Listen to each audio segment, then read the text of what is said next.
तो आज का विषय है रैबिट एमक्यू। हाँ। हमारे पास इससे जुड़ी कुछ जानकारी है और हम मिलकर ये समझने की कोशिश करेंगे कि ये क्या भला है, कैसे काम करता है और आजकल की डिजिटल दुनिया में जहां एप्स और सिस्टम लगातार मतलब बतियाते रहते हैं, वहां इसका क्या महत्व है। बिल्कुल इस लगातार बातचीत को सुचारू रखना भी तो एक चुनौती है ना। बिल्कुल बिल्कुल, ये एक बहुत बड़ी चुनौती है। और यही रैबिट एमक्यू तस्वीर में आता है।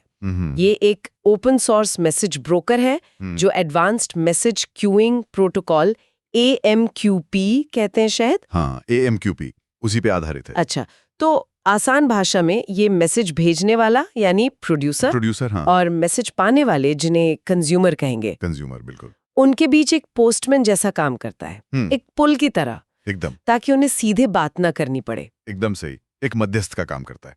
इसका काम करने का तरीका भी मैंने पढ़ा, काफी दिलचस्प है।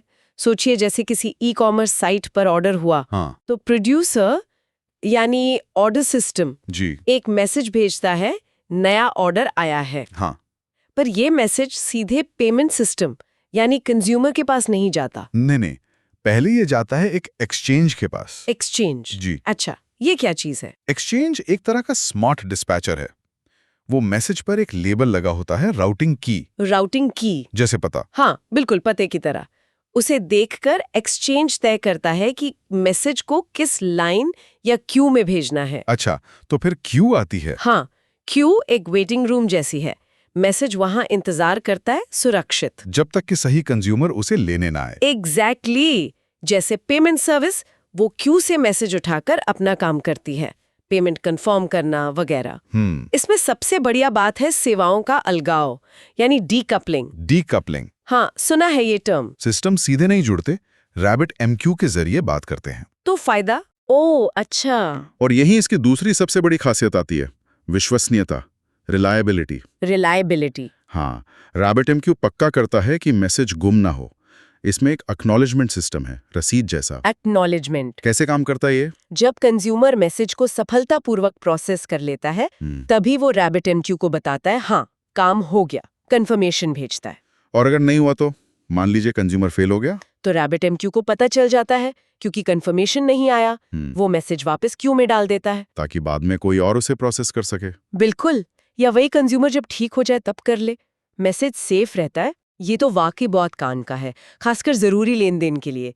इसके अलावा मैंने सुना है ये स्केलेबिलिटी में भी मदद करता है, मतलब लोड संभालने में। सही सुना, स्केलेबिलिटी। जरूरत पड़ने पर आप एक ही क्यू से मैसेज उठाने के लिए कई कंज्यूमर्स लगा सकते हैं। अच्छा, जैसे? मान लीजिए त्योहारों की सेल है, ऑर्डर बहुत ज्यादा आ रहे हैं, तो आप ज्यादा पेमेंट सर्विस इंस्टेंस चला सकते हैं। सब मिलकर उसी क्यू से ऑर्डर उठाएंगे और लोड बढ़ जाएगा। वाह, ये तो बढ़िया है। और रूटिंग की बात, आपने रूटिंग की का जिक्र किया था, वो कैसे लचीली है? हाँ, रूटिंग काफी फ्लेक्सिबल है। कई तरीके हैं। आप तय कर सकते हैं कि मैसेज सिर्फ एक खास क्यू में जाए, इसे कहते हैं डायरेक्ट एक्सचेंज। सिर्फ एक में? या फिर आप चाहें तो मैसेज सभी जुड़ी हुई क्यूज में जाएं, जैसे कोई ब्रॉडकास्ट या घोषणा, वो फैन आउट एक्सचेंज होता है। जैसे सबको खबर देनी हो। बिल्कुल। और एक टॉपिक एक्सचेंज भी है जो पैटर्न मैचिंग करता है। जैसे आप मैसेज भेजें payment.india.upi, तो वो सिर्फ उन क्यूज में जाएगा जो इस पैटर्न से मैच करती हूँ। ये तो काफी एडवांस्ड लगता है। हाँ, ये सिस्टम को बहुत शक्तिशाली बनाता है। और अच्छी बात यह है कि ये AMQP, MQTT, STOMP जैसे कई प्रोटोकॉल सपोर्ट करता है। और भाषाएं, प्रोग्रामिंग लैंग्वेजेस? लगभग सभी बड़ी भाषाएं, जावा, पाइथन, रूबी, .NET, Node.js, सब में इसकी लाइब्रेरीज हैं। तो फायदे तो साफ हैं, भरोसेमंद डिलीवरी, लचीली रूटिंग, हाई अवेलेबिलिटी, शायद क्लस्टरिंग से। हाँ, क्लस्टर सपोर्ट है हाई अवेलेबिलिटी के लिए, multi protocol support, multi language support, अच्छे मैनेजमेंट टूल्स भी हैं। लेकिन कुछ कमियां या चुनौतियां भी होंगी, कोई भी चीज परफेक्ट तो नहीं होती। हाँ, बिल्कुल है। देखिए, हर तकनीक के अपने ट्रेड ऑफ होते हैं। जैसे? पहला, इसका सेटअप। वो रेडिस पब जैसे कुछ सरल विकल्पों की तुलना में थोड़ा जटिल हो सकता है।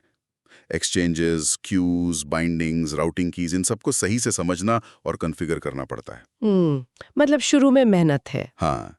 दूसरा, अगर आपको बहुत ही ज्यादा तादाद में मैसेज, मतलब लाखों मैसेज प्रति सेकंड बहुत तेजी से प्रोसेस करने, हाई थ्रूपुट जिसे कहते हैं, हाई थ्रूपुट, तो अपाची काफका जैसे सिस्टम शायद इससे बेहतर परफॉर्म करें। रैबिट एमक्यू हर मैसेज की गारंटी पर ज्यादा ध्यान देता है, तो कभी-कभी स्पीड थोड़ी कम हो सकती है। अच्छा, काफका ज्यादा तेज है। ज्यादा थ्रूपुट के लिए, हाँ। RabbitMQ गारंटी पर फोकस करता है। फिर इसे सीखने में भी थोड़ा समय लगता है, लर्निंग कर्व है।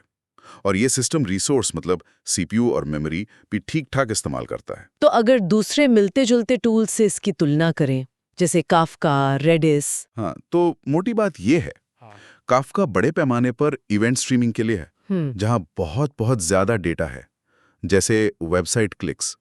वहां शायद एक आध में से छूट भी जाए तो चलेगा। अच्छा। और रेडिस पबसब? रेडिस पबसब बहुत तेज है, फायर एंड फॉरगेट जैसा, फौरी नोटिफिकेशंस के लिए अच्छा है, लेकिन ये मैसेज को सहेज कर नहीं रखता। मतलब अगर मैसेज भेजते समय कोई सुनने वाला नहीं था तो मैसेज गया, परसिस्टेंस नहीं है। ओह, ये तो बड़ा फर्क है। हाँ। और एक एक्टिव MQ भी है, वो भी काफी मजबूत है, खासकर जावा इकोसिस्टम में काफी पॉपुलर है। तो संक्षेप में कहें तो RabbitMQ उन सिस्टम्स के लिए एक शक्तिशाली और भरोसेमंद साथी है जहां अलग-अलग हिस्सों को बिना सीधे जुड़े बात करनी हो। एसिंक्रोनस तरीके से। हाँ, एसिंक्रोनस तरीके से, और जहां हर मैसेज का पहुंचना बहुत जरूरी हो, गारंटी चाहिए। बिल्कुल सही कहा। सेटअप और बहुत ज्यादा थ्रूपुट की अपनी सीमाएं हैं, नो डाउट, लेकिन जहां मैसेज की गारंटीड डिलीवरी और कॉम्प्लेक्स लचीली रूटिंग प्राथमिकता हो, वहां RabbitMQ अक्सर एक बेहतरीन चुनाव होता है। चुनाव हमेशा जरूरत पर निर्भर करता है।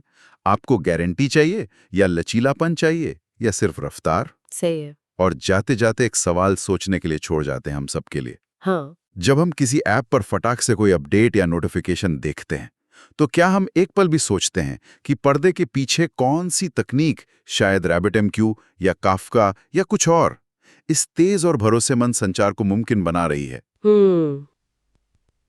शायद नहीं सोचते हो। हाँ, ये अदृश्य प्रक्रियाएं जो हमें दिखती नहीं, हमारी इस डिजिटल दुनिया को असल में कैसे चला रही हैं, कैसे आकार दे रही हैं, ये सोचने वाली बात